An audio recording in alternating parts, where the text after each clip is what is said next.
Alright guys, let's talk about Saw 7, the final chapter. Of course this isn't the final chapter. Every time a horror movie calls it the final chapter, there's always a sequel afterwards. So even whenever this movie came out, I knew there was going to be another one. And what do you know, we got Jigsaw, and we've also got this new Saw movie starring Chris Rock or produced by Chris Rock and starring Chris Rock and Samuel L. Jackson coming out in the next year, I believe. So the Saw franchise, even though this is called Saw the Final Chapter or Saw 3D or Saw 7, it's not the final chapter. So I thought that was hilarious that they even tried to call it that, because with movies, with franchises that are big, they are going to make sequels no matter what, unless they don't make money. And Saw has, even though it's had a couple slumps because they made them yearly, they still make them, and they take their time to do them later. Like Jigsaw came out 7 or 8 years after Saw 3D, so then they keep making money, and they're going to do the next one, so they're going to keep doing this franchise. So it's just so funny this is called the final chapter. But I do love how this one opens up with Dr. Gordon from the first movie with his leg gone, and just is putting heat on it to like close in his leg. And like it's a cool moment that you see Cary Elway's back, because he has not been in any of the movies since the first one. And I don't know if Cary Elway's didn't really he was in this movie, like he came back to do it, but I didn't know if he declined being in any other sequels, because they mentioned Dr. Gordon by name a lot in the sequels, and they don't show him physically, but they do mention him a lot. So I wonder if he just didn't want to do all the other sequels, but it works because his role in this movie I think is good and works, even though it's a twist that's kind of obvious. But I still liked seeing Cary Elway's back. That's great that he's back, because he's really good in this movie. And the opening trap, I thought this was so cool on rewatch, because even though 6's opening trap I think is the best one, I think that this one is a great opening trap where it's in broad daylight in a glass store window view, where like people can see stuff through the glass window, like walking down a shop, and it's just in broad daylight. All this crowd of people are watching these two guys trapped with saws, and then there's a girl up in the air with the saw like underneath her, where she'll get sawed or they'll get sawed. And it's two guys who have been fooled by the girl who's hanging up top, who has slept with both of them and lied to both of them. So their thing is one of them has to die to save her, but then it's so hilarious because then they realize that she's just like cheering on whoever's getting better at like pushing the saw towards the other person. So they both say "fuck you, Dina," and they just kill her because she slept with both of them and then lied to him. And like it's such a silly thing, but it's a gnarly death that she gets, because she gets the saw through her body and just like gets cut in half. But it's a weird scene, but I like it. I like how it's set in broad daylight, like, and it's set around a group of people. The other Saw movies aren't doing that. I think that's a difference. That's pretty cool to the other movies as well. It's usually in isolation. And also I mentioned this is called Saw 3D, and that's because they have the stupid gimmick that it's in 3D. I don't get why. I guess any horror franchise is susceptible to this, but Saw just does not seem like the franchise that should be in 3D. Like, it doesn't seem like that's the right audience for that. Like, I don't know. But of course this one was in 3D, and there aren't many 3D shots in the 2D version that I watched. There were the credits are 3D, or you could tell they look 3D when you put them on the 3D glasses. And then they have like one shot where Dr. Gordon throws the hacksaw at the end, and like it like goes towards the screen, but there's not many like moments that are at you in the screen. It's not like something like Amityville 3D or Friday the 13th Part 3 3D where like stuff pops out of the screen. It's not really like that, except for the opening credits. In that one moment where Dr. Gordon throws the hacksaw and it flies toward the screen, but that's really it. There's not much really that's fully integrated into 3D, so it's kind of pointless. It's just there to try to make a gimmick, which isn't a horrible thing, but it's just kind of pointless, the 3D. Now, the main character in this movie set through the traps is Bobby Geegan, who survived a trap beforehand, I guess, that you've never seen before. So the story is about him getting into these traps, but then you realize that he has never been in a trap before, and he has lied, and he has to replicate the stuff that he has not done, and that is very cool. And I do like that idea. And at first, the first time I watched this movie, I honestly didn't like it because I thought I would have rather dealt with the survivors of the other movies, but then I'd be like, well, you didn't have to kill them off because they survived. Like, that was fine showing that one scene with them.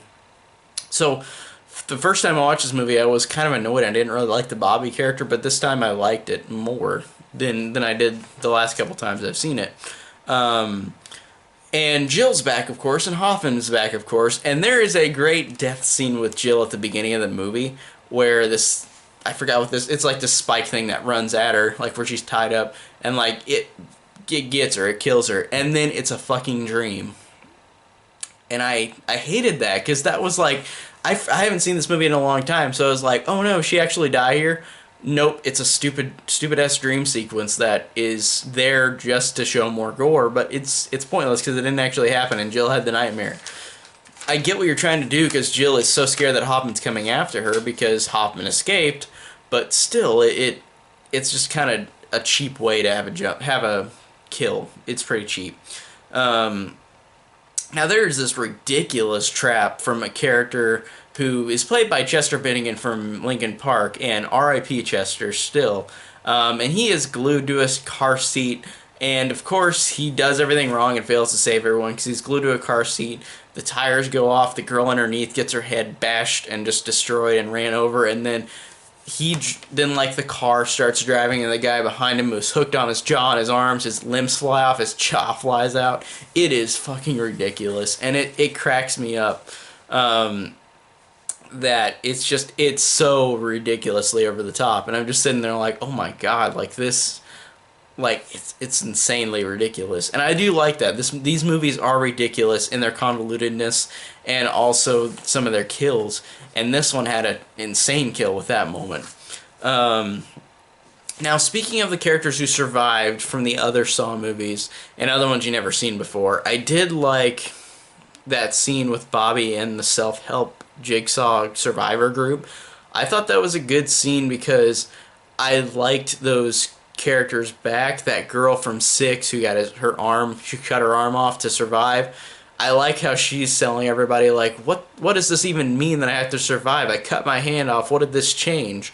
Like, she hated going through that trap and nothing changed for her. She doesn't feel like a better person because she had the will to survive. So I like that they had different point of views of these people who survived these traps.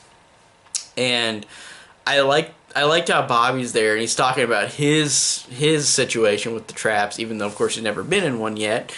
And I like how Dr. Gordon is there and he already knows that Bobby is bullshitting. Like, he immediately, like, he kind of claps for him in a way where he's very sarcastic, where you know that he's bullshitting, that Bobby is bullshitting, he knows. So I think that's really funny. But again, I love the fact that he has to go through these traps now that he has never been through, but he lied and said that he did, where he describes every trap that he's been in. And there's a great scene between a flashback scene, which is the only scene with John Kramer in this movie, where he sees Bobby and he explains to Bobby about in Egyptian times, whenever you lied, like, you would get killed for it. And I like how he says to Bobby, like, does that mean anything to you? And Robbie's like, no, it doesn't. And it's funny because John Kramer, like, you could tell in his reaction, he's like, yep, I'm going to get you in a trap because you're lying. So I thought that was really cool. And just him going through all these traps is great. And seeing, like, I really did like that a lot because he's this guy who's never been through them. So that's really creative. And like, by the end of the movie, like, the final act to me truly is one of my favorite Saw final acts because it's him trying to do what he said he had to do in the trap that he lied about, where he hooked himself in the chest, in his pecs, and he had to go up and drag himself up to save Jill, who's gonna go down and get burnt. And then he fails, he falls, and Joyce, his wife, gets put into the oven, and she burns alive to death. And just being alive and being stuck in an oven, waiting to die, is horrifying. But she dies, he fails, I really like that because he did all this lying and this is what he got. He got to really go through the traps and lose his wife. So yeah, and I love the fact with the final confrontation with Hoffman and Jill, where no matter where she is, Hoffman's gonna find her. Like he knows he's gonna get her.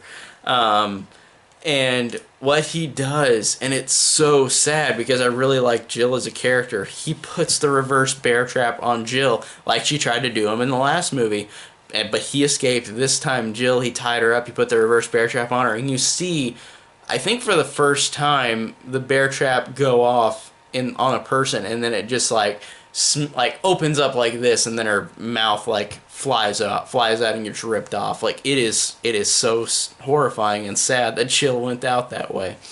And I hated Hoffman the most I could ever hate him now because he killed off Jill. And I love how this character, he's got such a great performance, Costas Mandylor, and you hate this character. And whenever he did the unforgivable thing by killing Jill, to me it was the final straw. And it's perfect because after that you get the final twist of the movie, which I enjoyed a lot, even though it's obvious. So Jill is killed by Hoffman, and then Dr. Gordon comes in, takes Hoffman, and you see the whole backstory of Dr. Gordon. Since he wasn't in the other movies, they have the backstory of him doing all this stuff, like setting up all these traps in all the movies. Like, for example, setting up the guy having his eyes blinded and the guy who has his mouth blinded, like from Saw 4. I forgot which Saw it is now, honestly. They kind of melt together. But he's setting up all these traps that you don't see in the other movies, and I thought that was really clever. And then what John Kramer says to Dr. Gordon in the past is that if anything happens to Jill, you know what to do. And he gets Hoffman, ties him up into the bathroom, puts a chain on him. Hoffman is going to saw his foot off, but then Dr. Gordon grabs the hacksaw, throws it in that 3D fashion, shuts the door on Hoffman to die. And I thought that was great for Hoffman to go. And I really just love seeing Dr. Gordon back, and that was so cool that he's a part of everything. Even though that twist was obvious that, like, he's the only other survivor that was from the first movie that we haven't seen since, so he's the one who is probably behind all this. He's probably had a say in it throughout the franchise, even though the actor is not in the movie as much. In the movies, he's only in this one and the first one, so that was a great twist, and I really did enjoy that a lot. Just love seeing Dr. Gordon back. That's awesome. And seeing, even though you don't see him like die completely, it's great to see Hoffman just sit there and die. That's awesome.